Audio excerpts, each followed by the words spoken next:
तो स्वयं प्रभु ने ही कच्छप रूप में पांडव श्रेष्ठ अर्जुन का सेतु अपने ऊपर संभाल रखा है। मेरे प्रभु श्री राम कूर्मा अवतार लेकर आए हैं यहाँ। प्रणाम प्रभु।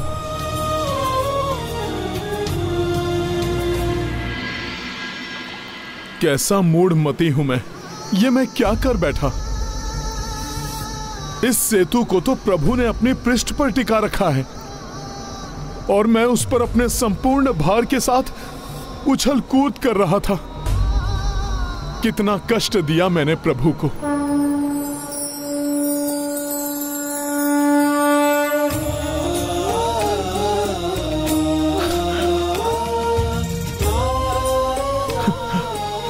प्रभु, मेरे प्रभु, हे प्रभु श्री राम, इस रूप में पुनः आपके दर्शन प्राप्त कर आपका ये भक्त धन्य हो गया प्रभु।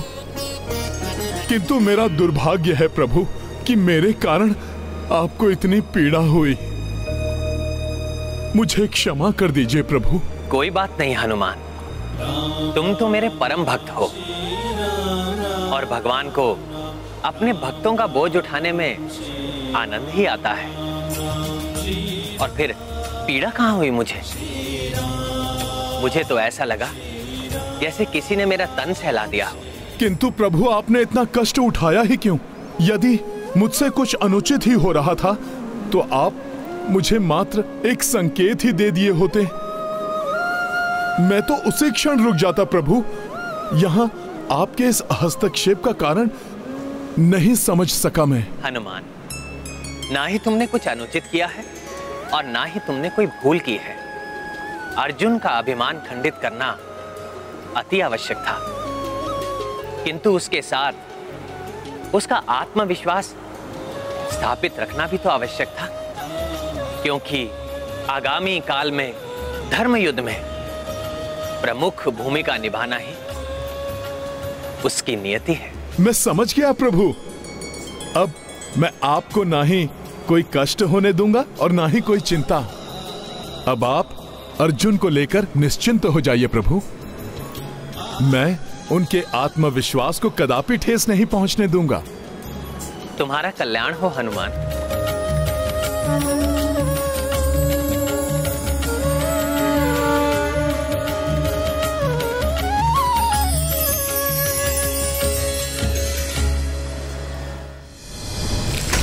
क्यों वानर जी, कर लिया नीचे से भी निरीक्षण? अब तो मेरे पराक्रम को लेकर तुम्हारे मन में कोई संदेह तो शेष नहीं रहा होगा ना? हाँ श्रेष्ठ धनुर्धारी महायोद्धा अर्जुन, आपने अपनी धनुर्विद्या के ज्ञान को प्रमाणित कर मेरे समस्त संदेह मिटा दिए। मैं आपका अत्यंत आभारी हूँ कि आपने मेरे जैसे एक तुच्छ वानर को संतुष्ट करने के लिए इतना श्रम किया। आभारी तो मैं भी हूं आपका वानर महोदय, मुझे ये समझाने के लिए कि कभी कभी मेरे बाण विफल भी हो सकते हैं, इसलिए मुझे और सचेत रहने की आवश्यकता है। किंतु अंततः आप विफल नहीं हुए ना?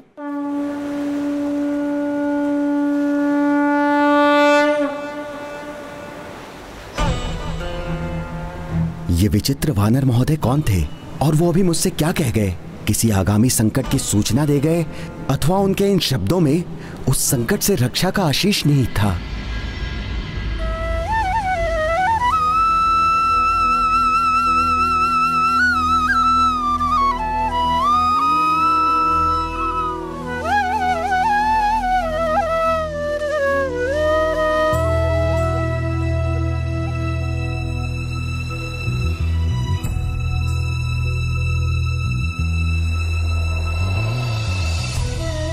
प्रणाम देवकी नंदन, आप यहाँ कैसे? क्या करूं धनुर्धारी अर्जुन, विवश होकर आना ही पड़ा, अन्यथा आपका ये सेतु टूटकर बिखर जो जाता। मुझे कूर्मा अवतार धारण कर सेतु को अपने पृष्ठ पर स्थित करना पड़ा, तब जाकर संभला है आपका ये सेतु। क्या ये आप क्या कह रहे हैं? अर्थात मेरे बाण इतने शक्तिशाली भी नहीं कि एक साधारण वानर का भार संभाल सके। साधारण? प्रिय अर्जुन, जिसे आप साधारण वानर समझ रहे हैं, वो स्वयं हनुमान है।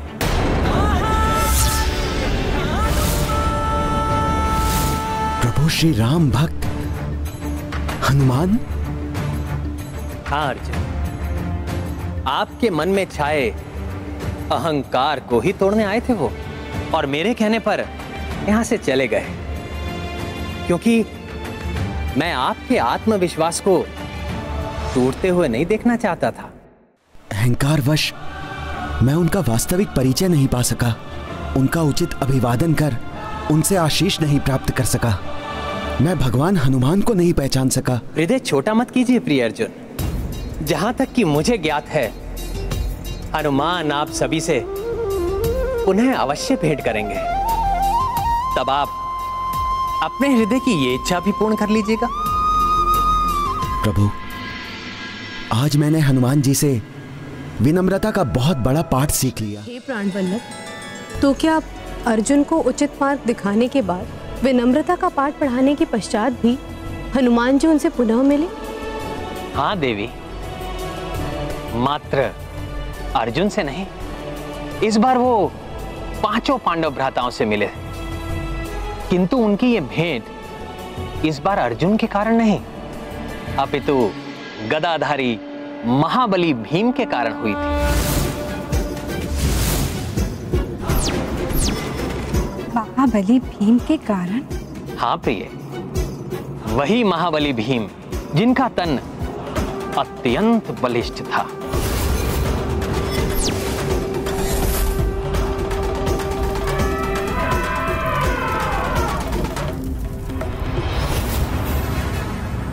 जिनके पग धरने से ही धरती थर्रा उठे।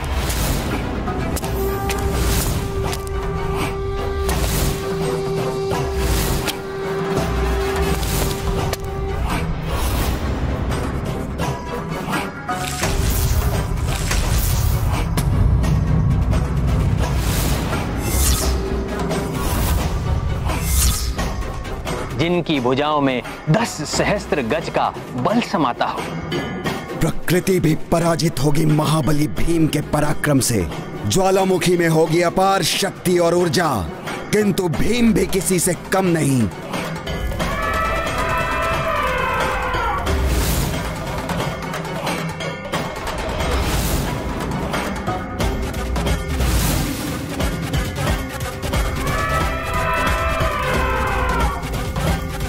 अपनी भुजाओं में उठाकर इस टीले को, इस ज्वालामुखी से रक्षा करूंगा इन निरीह प्राणियों की, प्रमाणित कर दूंगा अपने अपार बल को।